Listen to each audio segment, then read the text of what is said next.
Pakistan peoples party के मरकज़ी रहनुमा सैयद खुर्शीद अहमद शवाह की सक्खर में मीडिया से बातचीत।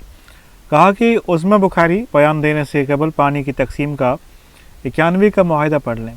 उज़्मा बुखारी का बेसिक ताल्लुक पीपल्स पार्टी से रहा है, वो ऐसे बयानात ना दें।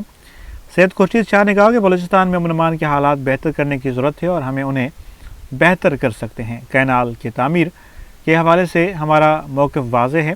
पानी की तकसीम के हवाले से 91 का मुआहिदा क्लियर है। उन्होंने कहा कि इस वक्त पर हर पार्टी अपना आलू सीधा कर रही है। हमें सोचना होगा कि हमें पाकिस्तान की बात करनी होगी या मसाइल पैदा करने होंगे। सैयद खुर्शीद शाह ने कहा कि हम लोगों को पानी देना चाहते हैं, हम वफाक को बचाना चाहते हैं। वो देख ले 91 का अकाउंट क्या है। शाह साहब, बलूचिस्तान से मैं खैर इसका फेलियर है। जनाब बिल्कुल फेलियर है, लॉ एंड ऑर्डर का प्रॉब्लम है, फेलियर है, हमें ठीक करना चाहिए और कर सकते हैं। शाह साहब ठीक है।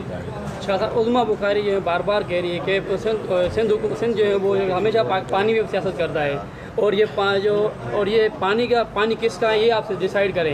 ये 91 के अकार्ड में उज़्मा गिलानी को करना चाहता हूँ कि मेरी बहन बच्ची पढ़ ले। मेरी पार्टी की पीपल्स पार्टी की है, वो बेसिक पीपल्स पार्टी की ट्रेनिंग है।